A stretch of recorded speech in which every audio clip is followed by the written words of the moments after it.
from Memories of the Future Vol.2.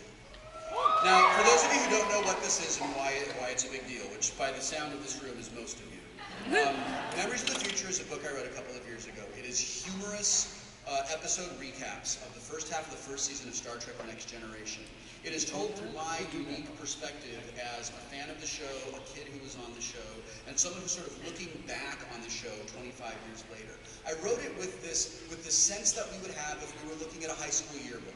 If you're going, because it kind of is for me. To me, Star Trek was like my high school time, although I kind of went to Starfleet Academy. It's a little different probably than you. By the way, world, when I made my Facebook, I was like, oh, high school, Starfleet Academy.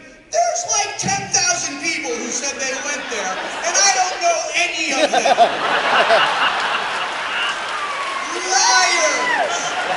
The first duty of a Starfleet Academy graduate is to the truth, and you are all liars!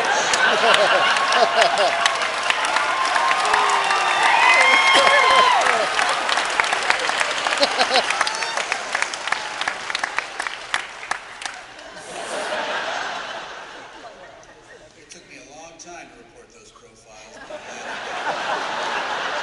gotta stand for things, everybody. That's one of them. So, Memories of the Future Volume 1 is a book that people seem to have really responded to and really enjoyed. The thing is, the first season of Next Generation is not very good. And that's okay, because eventually it gets good. So it is this loving, snarky look back at all of the really bad things that we did. And I'm proud of it, and it's something that I enjoy a lot.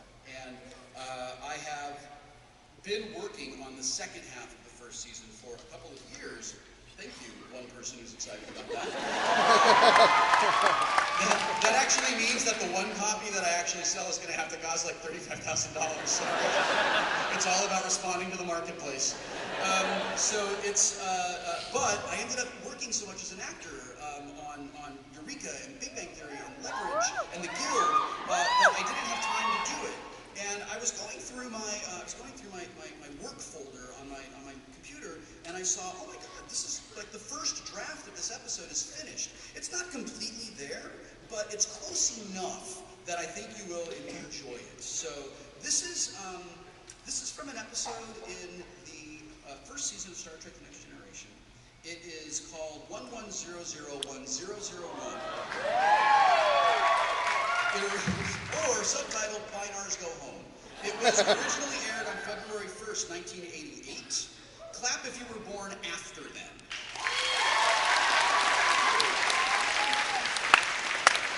Get off my lawn.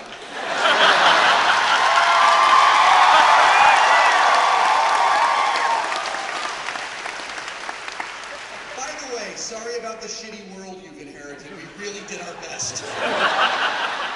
Turns out that no one can stop the baby boomers. It was written by Maurice Hurley and Robert Lewin, directed by Paul Lynch. Stardate 41365.9. Synopsis.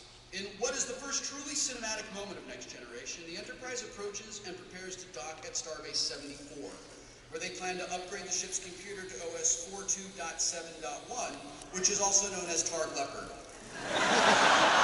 It's an important upgrade. It features some new LCARS icons, moderately faster RAM access, and the very important beta release of the Stop the Fucking Holodeck from Killing You service pack.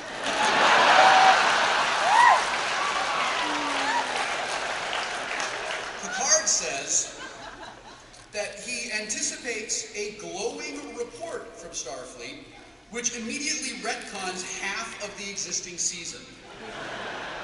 When he says that the ship has performed magnificently, beyond anyone's expectations. 2 words for you, Captain Picard: the battle. It takes a little less than a minute for the ship to pull into the starbase, but it's so beautiful, I think we'd be willing to watch it at least half as long as we watch the reveal of the Enterprise in Star Trek: The Motion Picture. Well, maybe a quarter as long, since the entire episode's only 42 minutes long. Okay, so maybe like a 20 at this point. The important thing is it looks beautiful. It is an impressive bit of special effects wizardry. Now, we know that the Enterprise is pretty big, but the starbase absolutely dwarfs it. And as the ship pulls into its parking spot, we get a sense of perspective that we haven't seen to this point in the show. people at the base stop working to watch as it cruises past the windows. Now, a lot of time is spent on what is basically parking the spaceship in the maintenance bay, but it never feels tedious or gratuitous. In fact, it reminds us that not only are we in outer space, but we're in the future, man, where the things that make Wesley Crusher weak and strange will be engineered away by the 7th season, just in time for him to hop in the Traveler's windowless white van and drive around the galaxy. On the bridge of the Enterprise, everyone is extremely proud of themselves when they dock without crashing, which kind of makes you wonder how often that happens. And Picard tells the bridge crew that they get a pizza party. He and Riker head down to one of the mooring tubes to meet the maintenance crew, and when the door opens, they see some strange-looking little purple bald guys, and holy shit, evil Captain Picard from the Mirror Universe. Now, this is only funny to you if you can see what it looks like. The guy that plays this guy, Commander Quinteros, is exactly Patrick Stewart. Same height, bald, same build, with a goatee. I don't know how not a single person involved in the production of Next Generation in 1988 did not go, maybe we should lose a goatee. Like, he's kind of like, we expect him to just go, would you come see my agony booth before the episode is over? You born after 1988 don't know what I'm talking about. That's okay. Enjoy your ever-warming planet, jerks.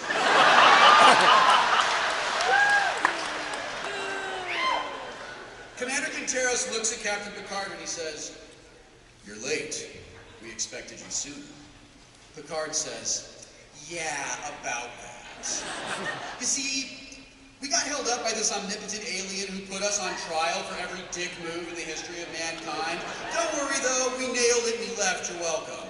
Then, the fucking kid felt strange but also good and took over the ship. No worries, nailed that too.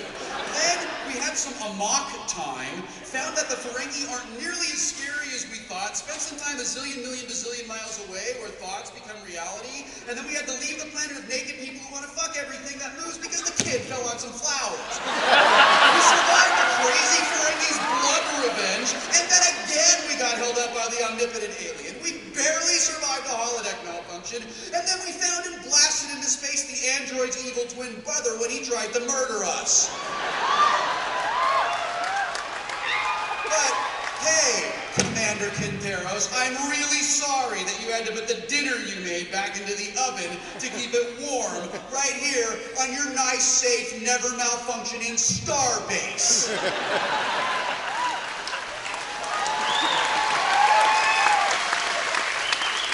Quinteros says, I had no idea.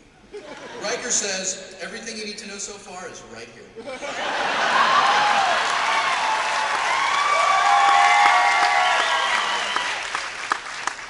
I'm glad I went back to my room to get that prop because the joke paid off. So on their way to the Enterprise, we find out that those strange little bald purple men who will be working on the ship are called the Binars, and they're not actually men or ladies. Turns out that they're an androgynous unified pair, and will be working together, which is probably good because they tend to start and finish each other's sentences. Picard and Riker leave Quinteros and the Binars to do their work, and this is where I have to break out of the narrative to point out something incredibly cool that I think you'd never notice if you didn't work on Next Generation. Picard and Riker walk out of engineering, and then we cut to find them walking through a different corridor on the Enterprise. But in real life, they're actually walking right back across the engineering set they left, which has been redressed. The pool table, 2 sets of consoles along the wall, and that huge graphic of the ship with the hamster wheel where the engine should be have been taken out. That's true, by the way. The metal and metal veneers have been put all over the engineering displays, so it looks like someplace entirely different, which I thought was really cool. Okay, back to business. Riker says that even though he's never met them before, he knows that the Binars are perfect to work on the computer because he read about it in the script. Picard tells Riker that he heard that the Binars are so totally BFF with the computer on their own planet, they can actually converse in a language that is like as close to perfect binary as organic beings can bet. Oh, also, as long as they're telling each other stuff that they heard about another guy, Picard heard about this one guy who sent the picture back to her parents with the caption, "Eating well at college, please send money." I know, 5 of you know what that means. Once they land in the turbolift, they reveal their plans for rest and relaxation while the spaceship is in the shop. Picard says he's going to go turn on his personal relaxation lights and lose himself in the pages of an old novel. Something like The Canadian Mounted. Riker's going to spend his time off figuring out how he'll spend his time off. Up on the bridge, we discover our old pal Wesley Crusher watching the Bynars work. He seems rather enthralled, which has nothing to do with him being 14 and the Bynars being played by female gymnasts in their early 20s wearing skin-tight suits.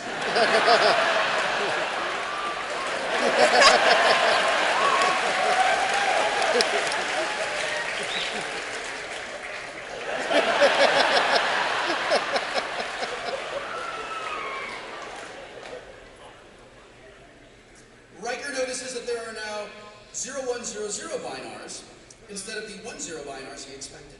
And he asks them why. They're a little jumpy when they tell him that they need to invite over some friends because it's a huge project and it's due sooner than they thought, and they're just burning incense because it smells good, man. Wesley observes that Riker doesn't seem to trust them, and Riker says that he's not sure that he does, but it might just be a little contact paranoia. Wesley then says, maybe it's just the way another species behaves. A remarkably insightful and intelligent thing for a 14-year-old to consider. Thank you, Usenet. Go fuck yourself. Riker tells Wesley that he's going to go cruise around the ship, figuring out what he's going to do when he's cruising around the ship. Wesley should keep an eye on things while he's gone. What? He's going to leave the teenager in charge? Well, hello, Dolly, Wesley Crusher. You have come a long way since Shut Up Wesley, baby. Woohoo! All kidding aside, something feels different about Wesley in these pages. Maybe it's the pride he feels in his new rainbow spacesuit. Maybe it's the... That's pride with a capital P, everybody.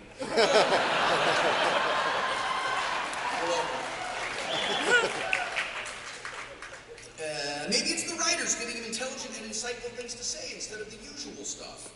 Maybe it's the actor not screwing it up.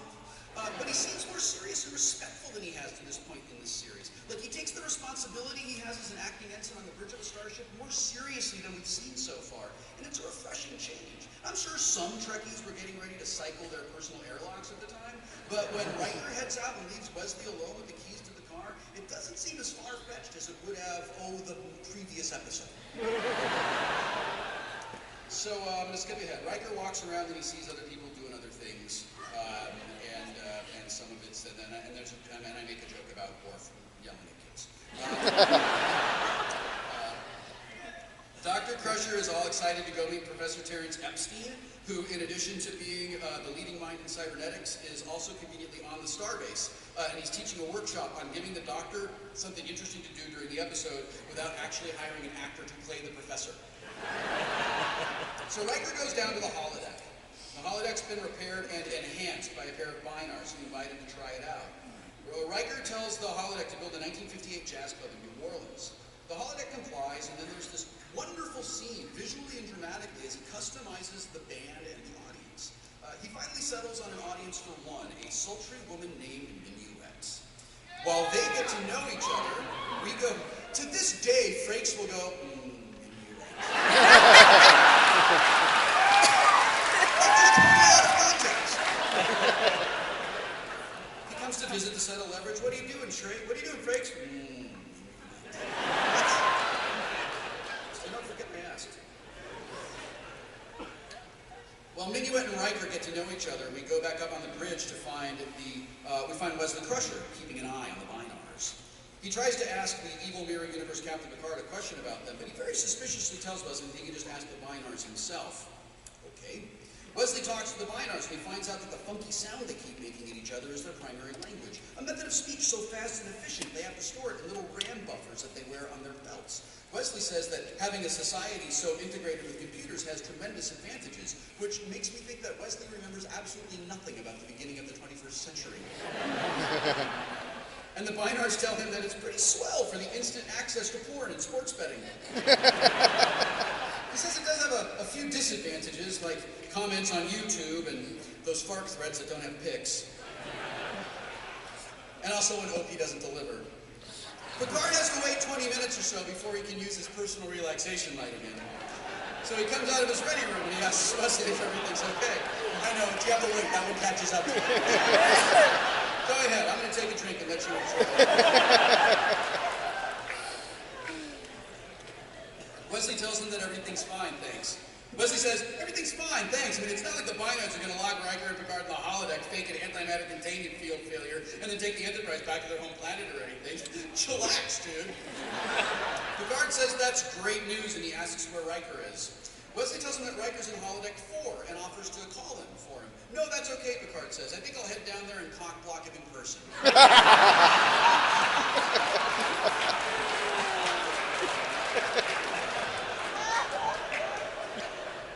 Speaking of holodeck 4, Riker's on stage playing with the jazz quartet. He eventually steps off the stage and he starts doing a slow dance with Minuet.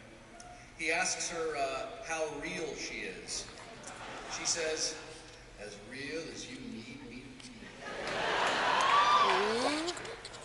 Before the fan fiction can begin, Picard shows up. Hey, Wil Riker, what's going on? Picard says, nothing! Riker says, washing my hands!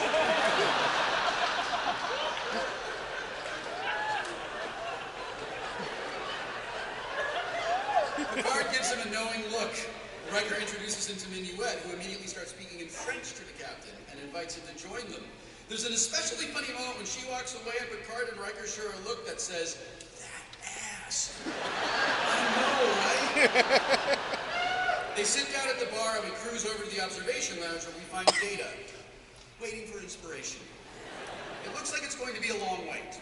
It's quickly interrupted by Wesley calling from the bridge to report a problem in main engineering. He wants him to come up and hold his hand, but they head down to check out the problem firsthand. Oh, Wesley, Geordi says, don't tell Mom and Dad that anything's wrong. I mean Commander Riker and the captain. They're busy. Oh, Wesley says, busy doing what? Washing their hands.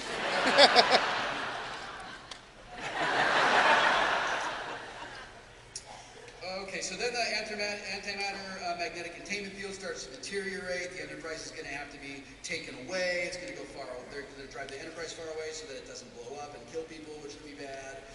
Then they go back. We go back. So everybody starts to evacuate from the ship. This would be bad news. So back in the holodeck, Riker and the captain are blissfully unaware that anything's going wrong. They've stopped talking to Minuet and now they're reading My Pet Goat.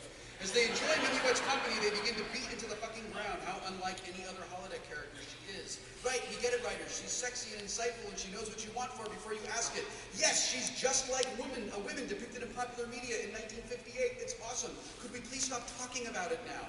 Oh, it turns out that they can. Despite Minuet's efforts to keep them in the holodeck with promises of dancing and wine and much washing of hands, Picard is determined to leave. When he gets to the exit and finds out that the ship is empty, at red alert, stolen by the Binars, and on its way to planet Binus, he is, what's the word I'm looking for again? Right, moderately displeased. Minuet tells him that the Binars programmed her to keep them in the holodeck, but she isn't programmed to tell them why. This is why you comment your code!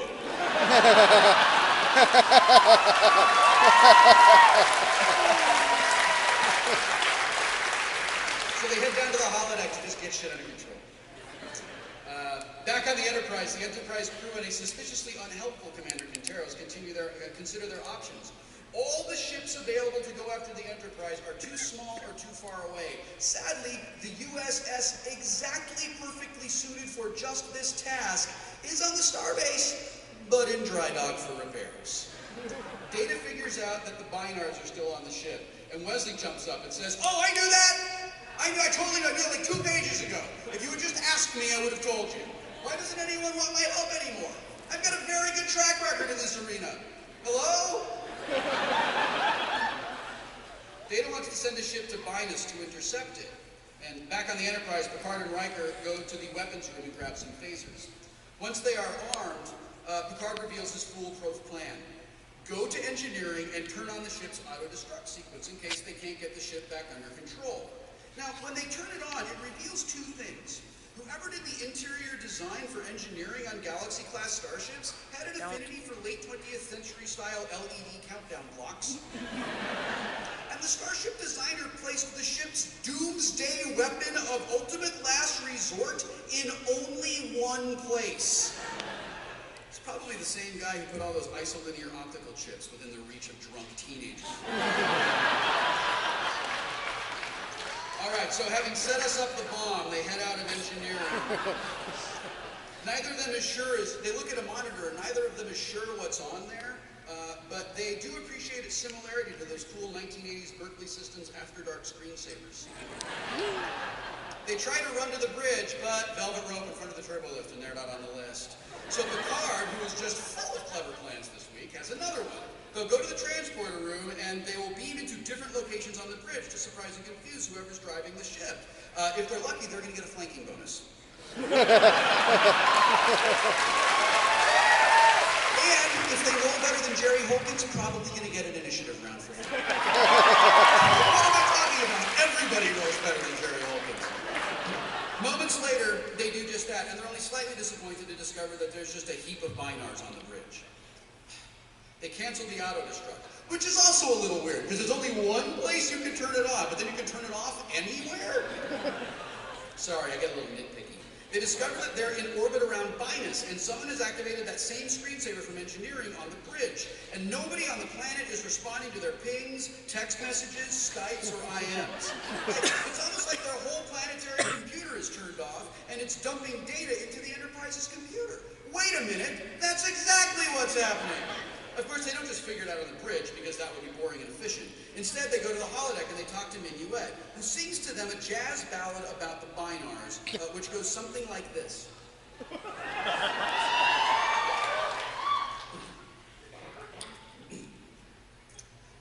Well, way out there in outer space, the binars were a computing race, but they had to call the spaceship over because a star was going supernova. Supernova was gonna get all the data on their home planet.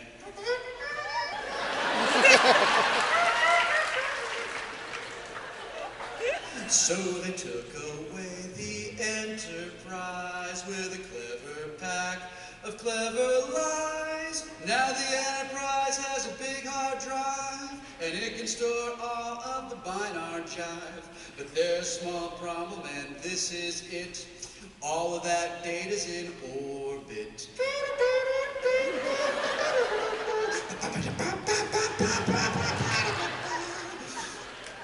Oh, there's another problem that you will see. The file was encoded in binary. And just what could the file name be? Well, I don't know, so don't ask me.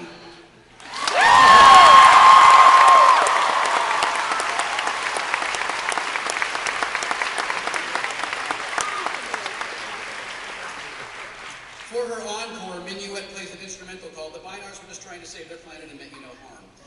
So Picard and Riker race up to the bridge. They figure out some way to get the binars data out of the Enterprise and back to the planet, saving the entire species. There will eventually be an FTP joke in this section. They're not sure what kind of file name to look for, so Picard calls Data at the Starbase for technical support. There will be 5 pages of technical support data here.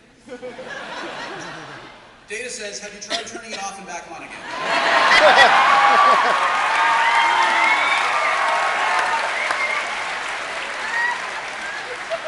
Picard says, yes, he did that. So Data tells it to look for something simple, like a name or a place, which will be encoded in binary. Riker says, "Oh, I can't believe I didn't think of this sooner. Put in 11001001. Picard says, "Why? Is that because it's the number 201 in binary?" No, Riker says. Is it because it's the binary representation of the RET unconditional return opcode for an Intel 8080 CPU copied in the Z80 CPU? No, is it because it's hex C9, which in IBM's EBC DIC equals the letter I? No, it's the title of the episode, man! It's been on the top of every page of the script this whole time! Oh, Picard says, a little deflated. Aren't you a little impressed by all of my oddly specific knowledge? Well, I would be if I didn't know that you just copied them from Wikipedia. Picard sighs, looks directly into the camera, and he gives future Wil Wheaton the stink eye. Make it so. Riker gets to work, but nothing happens until Picard remembers that the binars always work in pairs, so he joins them. A few commands later, the binars spring back to life and excitedly watch the data pouring back into their planet's computer. While they chirp away at each other in their binary language, Picard asks them why they didn't just ask for help from Starfleet. Because you might have said no, they reply. Which Riker observes as a logical thought process for a binary race. Now, in a weaker script, just roll a die and choose one of the first 8 episodes of the season. I'll wait. This particular explanation would have been a little too neat and on the nose, but it makes sense, and for some reason it works here. They tell Picard and Riker that they trapped Riker in case they needed a grown-up to help them, and that they're happy to face whatever Starfleet's punishment would be. And, as it turns out, coincidentally, they are exactly the right size for one of Wesley Crusher's sweaters. Picard drives the ship back to Starbase 74, only popping the clutch once while going from impulse to warp 2, which is not that hard to do because that's a tough gear to find in the Galaxy-class ships. Riker goes down to the holodeck to play the harp one last time with Minuet. Oh, that's a legacy joke that I cut out. I'll have to change that. He goes down to wash his hands with Minuet. That's what that joke should be. I don't know. Who sadly can't be recreated now that the Binar's enhancement has been removed. Riker laments his loss to Picard, who replies, "You know, Riker, back in the old days, first officers performed certain favors for their captains." The end.